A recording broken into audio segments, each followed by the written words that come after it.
का सुख लेते लेते काफी समय व्यतीत हो गया।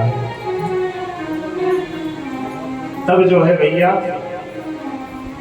ब्रज में जब आनंद के उत्सव, आनंद के दिन चल रहे थे, तो उन्हीं आनंद के दिनों में एक दिन अचानक प्रातः काल सो करके भगवान जगते हैं, सो करके भगवान जगते हैं और जगने के बाद यशोदा मैया से माखन मिश्री की याचना करते हैं। यशोदा मैया मना कर देती है। तो आज प्रभु ने दामोदर लीला प्रकट की है। ये जो दामोदर लीला है ना,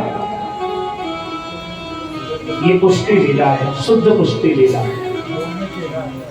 इस लीला में भगवान अपनी भक्त वश्यता प्रकट करते हैं। भगवान स्वयं अपने निज जनों के अधीन है, स्वयं निज भक्तों के अधीन है, इस प्रकार का भाव प्रकट करते हैं। और गोपियां भी अब बिल्कुल निश्चिंत हो गई कि नंदलाल सो मेरो मन मान्यो, अब कहा करे वो कोई भी, अब तो जिए ऐसी बनी आवे, विधिना रच्यो है संयोग री, मात पिता ग्रह पति मोही त्रासत, असत बटाऊं लोग री, नंद नंदन को तऊ न छाड़ो, मिलूंगी निशान बजाए री। क्या कहती है? नंदलाल सो मेरो मन मान्यो, अब कहा करे वो कोई। भक्ति का वो भाव अब हृदय में स्थिर हो गया है और भक्ति का वो स्वरूप स्थिर होने के बाद कहती है कि अब मैं किसी से डरती नहीं, अब बस मैं खुलेआम प्रेम करती हूँ कन्हैया से। दिलोरा पीट करके सबको कहती कि मैं कन्हैया को ही प्रेम करती हूँ। जाको मन लाग्यो गोपाल सो, आही और कैसे भागेगी। जिसका मन एक बार गोपाल से लग जाए, उसका मन कहीं और कैसे लग सकता है। एक बार एक चकोरी नाम की पक्षी चकई एक टक चंद्रमा को देख रही थी। कभी कालिदास जी पहुंचे, कभी कालिदास जी ने चकई को पूछा, चकई तू एक टक क्या देख रही है? चकई बोली, मैं चंद्रमा को बहुत प्रेम करती हूँ, इसलिए चांद को देख रही हूँ। पक्षी होकर के अपने प्रेम को स्वीकारती है कि मैं तक चंद्रमा को इसलिए देख रही हूं कि मैं प्रेम करती हूं। कालिदास जी हंसी उड़ाने लग गए। कालिदास जी ने कहा कि मूर्ख चकोरी, कोई पक्षी जाति में नहीं है प्रेम करने योग्य जो तू चंद्रमा को प्रेम करने चली है। वो कहां आकाश में, तू कहां जमीन पे, न कभी मिल पाएगी, न कभी मिलन होगा, न कभी मुलाकात होगी, न तुम्हारा कभी इकरार होगा, न कभी तुम्हारा प्यार फलीभूत होगा। तुम्हें ऐसे उसे प्रेम करने क्यों चली हो? प्रेम ही करना है तो किसी चकोर से कर लो। चकोरी बोली, नहीं, मैं प्रेम तो चांद से ही करती हूँ, चांद से ही करूंगी। यूं ही कब तक देखती रहोगी चकोरी चांद को? बोले, जब तक ये शरीर है तो तुम्हारा मिलन कैसे होगा चंद्रमा से? चकोरी बोली कि जरूर मिलन होगा, और मैं अपने प्रियतम चांद को मिल करके रहूंगी। एक पक्षी की भाषा में ऐसी प्रतिबद्धता। कालिदास हिल गए। कालिदास ने पूछा, चकोरी, मेरी बड़ी जिज्ञासा है कि तुम अपने प्रेम की यात्रा को पूर्ण कैसे करोगी? कालिदास जी को कहती है चकोरी, महाराज, एक रोज जब मेरा शरीर छूट जाए, आप आकर के मेरे शरीर को जला देना। मैं राख बन करके राख के कण कण से चांद को प्रेम करती रहूंगी। भगवान भोलेनाथ का एक नियम है कि जहां भी कहीं भगवान की कथा होने वाली हो, कथा हो गई हो,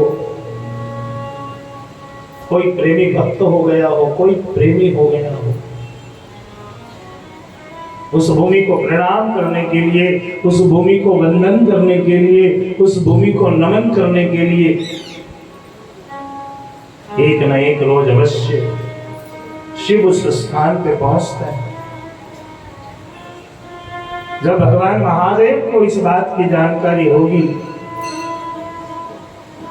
एक पक्षी प्रेम करती करती चली गई, तो एक न एक दिन जरूर भोले बाबा मेरी इस कुटिया में आएंगे, इसी वृक्ष के नीचे सोएंगे।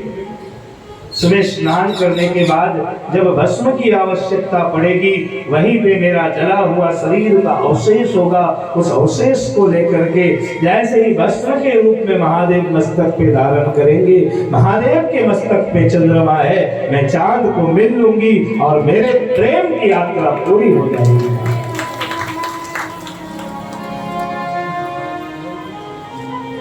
मेरा प्रेम पूर्ण हो जाएगा। मैं अपने प्रेम की यात्रा को पूरी कर लूंगी। महाराज, दशमस्कंद का जो प्रेम है ना, वो नदी के समान नहीं है, बाढ़ आए हुए नदी के समान है। जब प्रेम अपनी मर्यादा को तोड़कर बहने लग गया है, प्रेम जब मर्यादा को तोड़ करके प्रवाहित हो गया है, वो दिव्य प्रेम दशमस्कंद है। अब यशोदा जी के प्रेम का क्या वर्णन करना। यशोदा जी का प्रेम तो ऐसा प्रेम है कि यशोदा जी को तो महाभाग्या कहा है। यशोदा तेरे भाग्य की कहीं न जाए। यशोदा जी के भाग्य का तो वर्णन भी नहीं हो सकता, ऐसा भाग्य है यशोदा जी। यशोदा जी के भाग्य का क्या वर्णन करना। और वो यशोदा मैया दामोदर लीला में भगवान के कमर में रस्सी बांध देती है। आज निशान उठ गया है भगवान के कमर पे। भगवान खूब रोते हैं, रोदन करते करते उखल में बांध बंधे हुए कन्हैया कुबेर जी के दो पुत्र, जिनको नारद जी ने श्राप दिया था, कुबेर जी के दोनों पुत्र नग्न स्नान कर रहे थे जलाशय में।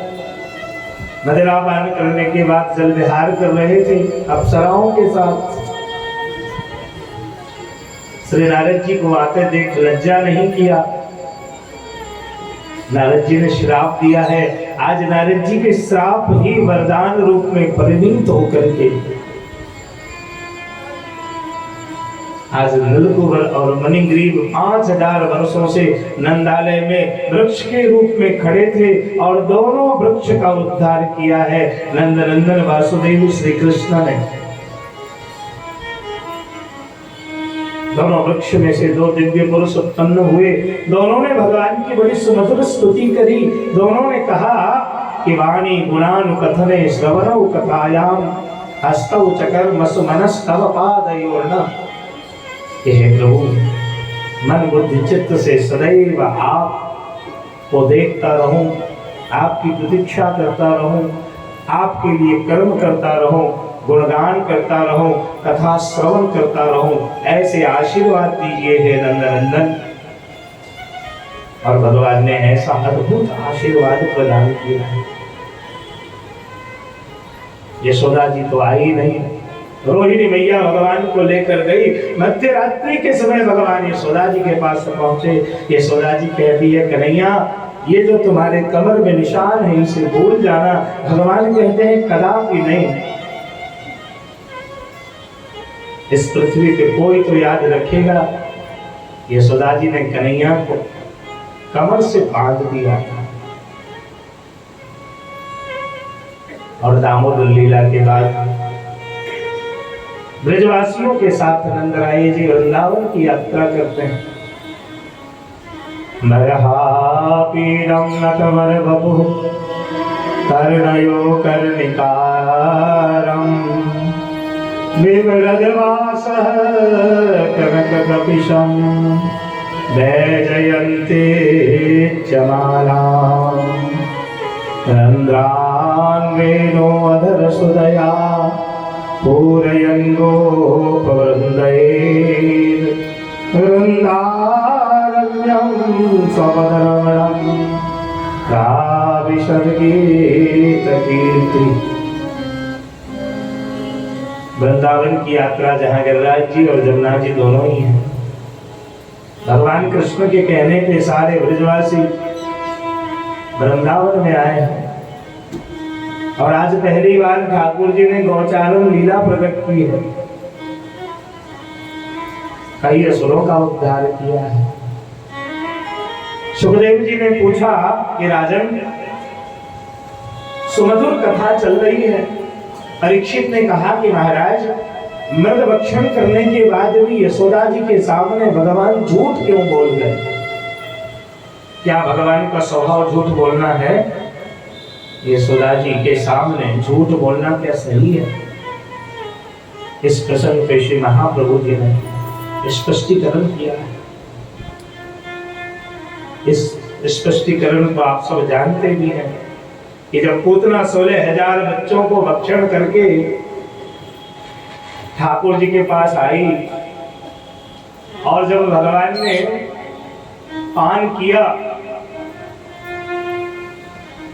तो भगवान ने पूतना के प्राणों का पान किया है। बहुवचन है यहाँ पे। जब पूतना के प्राणों का पान किया भगवान ने, तब 16,000 जो बच्चे थे उनके प्राण भगवान के उदर में पहुंच गए। तो आज जो ब्रजरज मिट्टी लेकर के भगवान ने भक्षण किया है, वो भगवान ने स्वयं नहीं, भगवान ने उन 16,000 बच्चों को खिला करके उनका उद्धार किया है। इसलिए भगवान कहते हैं कि मैया मिट्टी में मैंने नहीं खाई। उसके बाद कई असुर गौचारण में जो सुबोधनी जी है वो कल मैं आपको समझाऊंगा। भगवान ने कई सारे असुरों का उद्धार किया और कई सारे असुरों का उद्धार करते करते भगवान को असुरों में रुचि नहीं है। भगवान को अपने भक्तों में रुचि है। भगवान अपने भक्तों का उद्धार करते हैं। भक्तों के अंदर की जो रही हुई आसुरी प्रवृत्ति है, भक्तों के जो आसुरी गुण हैं, भगवान ने उन गुणों को नष्ट किया है। भगवान ने उन आसुरी तत्वों को नष्ट किया है। धीरे धीरे दावाग्नि का पान, कालियनाग का उद्धार, कभी देहाध्यास की निवृत्ति, प्राणाध्यास की निवृत्ति, चित्त को निरुद्ध करते करते भगवान पहुंचे 16,108 कुमारिकाएं कात्यायनी व्रत करती हैं। व्रत के अंतिम दिन भगवान वहां पहुंचे। भगवान ने सबको वरदान दिया, सबसे वचनबद्ध हुए और वचनबद्ध होने के बाद भगवान ने यज्ञ पत्नियों का उद्धार किया है। यज्ञ पत्नियों का उद्धार करने के बाद प्रातः काल का समय है और प्रातः काल के समय बलदेव जी के साथ भगवान पहुंचे हैं नंदालय में। और जब नंदालय में भगवान बलदेव जी के साथ पहुंचे हैं, तब सुखदेव जी कहते हैं कि भगवान अपनी तत्रैव बलदेवेन संयुतम्। घर के बाहर भीड़ भाड़ लगी थी। यशोदा मैया ने नंद बाबा को पूछा, महर काय की भीड़ भाड़ है? लाला के ब्याह की चर्चा तो नहीं चल रही है? नंद बाबा भड़क गए। आज जो भीड़ भाड़ है वो इसलिए है, दीपावली के दूसरे दिन ब्रजवासी सब इंद्रदेव की पूजा करते हैं। भगवान को ब्रजवासियों का अन्याश्रय छुड़ाना। इस पे बहुत बृहद सुबोधनी जी है, जो कल जब मैं कथा में प्रवेश करूंगा उस समय इस प्रकरण की सुबोधनी जी पे हम चर्चा करेंगे। 7 दिनों तक गिरिराज जी को धारण करना, 7 दिन ही बारिश का होना, 8वें दिन बिल्कुल बारिश ना होना। जब श्री गिरिराज जी को भगवान ने धारण किया होगा तो नीचे तो बहुत बड़ा गड्ढा हो गया होगा, गड्ढे में पानी पहले भरता है, फिर ब्रजवासियों की रक्षा कैसे हुई? गिरिराज जी अखंड तो है नहीं, खंड खंड है। तो भगवान ने जब गिरिराज जी को उठाया तो ब्रजवासियों को डर लगना चाहिए कि कहीं ये वाला भाग नीचे न गिर जाए। और जब इतनी घनघोर बारिश हो रही थी तो कामबन बरसाने नंद गांव के जो सब गोपी गोप हैं उनकी रक्षा कैसे हुई? चलो आदमी सब तो दौड़ कर आ गए होंगे, गायें सब दौड़ कर कैसे आई होंगी? 7 दिन ही भगवान ने गिरिराज जी को क्यों धारण किया? 8वें दिन बारिश क्यों नहीं हुई? जब भगवान को गिरिराज धारण करके ही रक्षा करना है तो पुष्टि मार्ग सिद्धांत साधन और फल का क्या होगा? क्योंकि फिर साधन और फल अलग हो जाएंगे। ऐसे अनेक विषयों पे हम कल विचार करेंगे। आज कथा में मंगल प्रवेश करें। बोलिए श्री कृष्ण कन्हैया की जय। मैं तो गोवर्धन की जाऊंगी।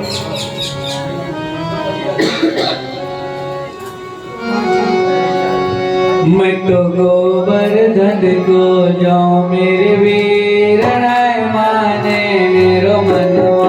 मैं तो गोवर्धन को जाऊं मेरी वीर नाय माने मेरो मनवा। मैं तो गोवर्धन को जाऊं मेरे वीर नाय माने मेरो मनवा।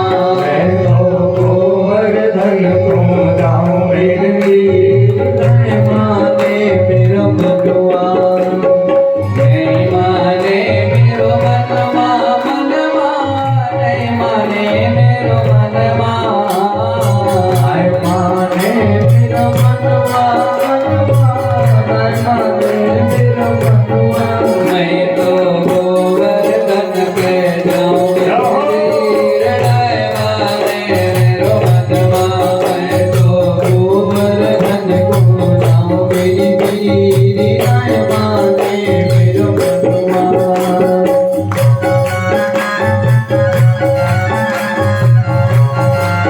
श्री गिरिराज धरण की, श्री गोवर्धन नाथ की जय।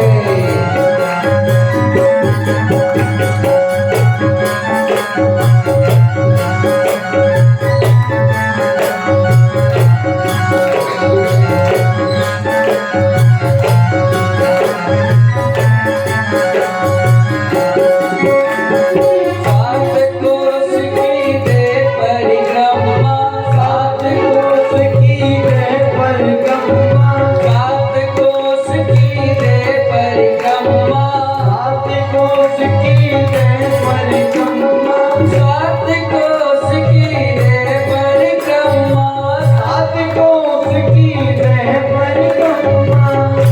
ओ मैं तो मानस गंगा नहाऊं मेरे वीर नाय माने मेरो मनवा। मैं तो मानस गंगा नहाऊं मेरी वीर नाय माने मेरो मनवा। नहीं माने मेरो मनवा मनवा। नहीं माने मेरो मनवा। हाय माने मेरो मनवा।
मेरा मनवा गोवर्धन को गाऊं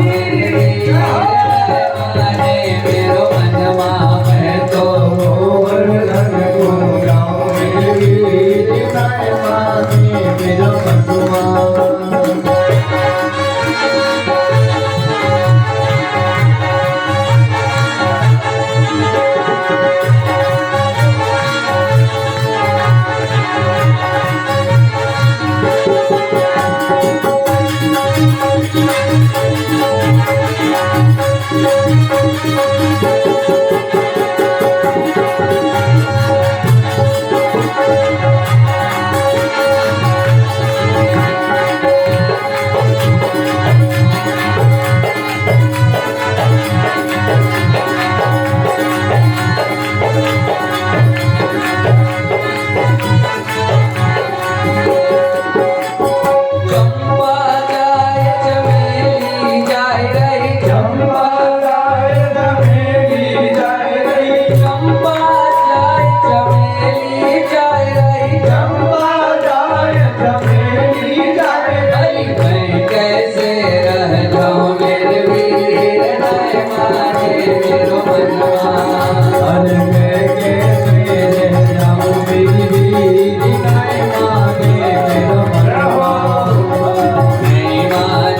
को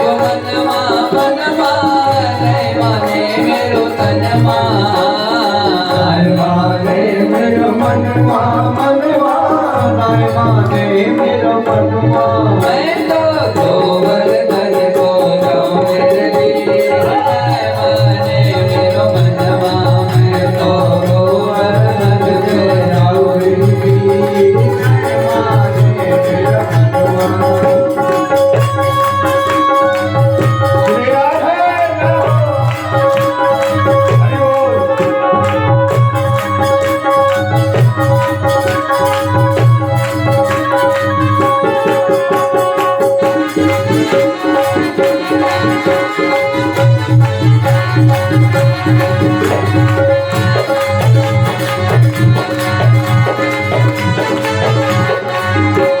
माने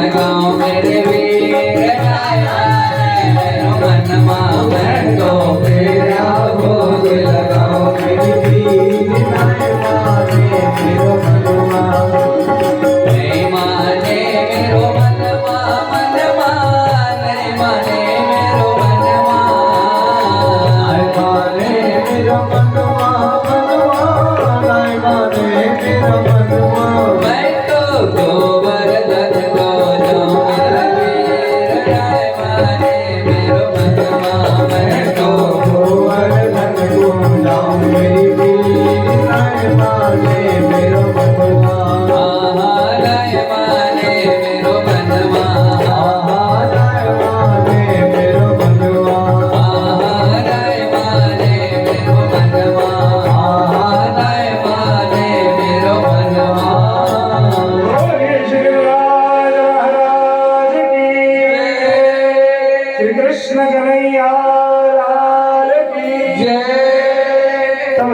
पहुंचे और भगवान ने नंद बाबा से पूछा कि बाबा आए की तैयारी चल रही है, अपन सब गिरिराज जी चलो। और वहां सुंदर गिरिराज जी को स्थान है, गिरिराज जी की तरह की है। ग्वाल पोखर, पीली पोखर, प्रेम सरोवर, कृष्ण कुंड, राधा कुंड, जगह जगह पे श्री महाप्रभु जी की बैठक, सुंदर गिरिराज जी को रमणीय स्वरूप। और वहाँ कदम खंडी पे हिलोरा कहीं लगे हैं तो कहीं गिरिराज जी पे ठाकुर जी खेल रहे हैं तो कहीं ब्रजवासी सब माखन चोरी कर रहे हैं। दर्शन करो गिरिराज जी को, कितना अद्भुत स्वरूप है। कहीं श्री महाप्रभु जी विराजमान है कि नमला जी को दिखाए रहे हैं, कहीं श्री गोसाई जी लीला कर रहे हैं। भगवान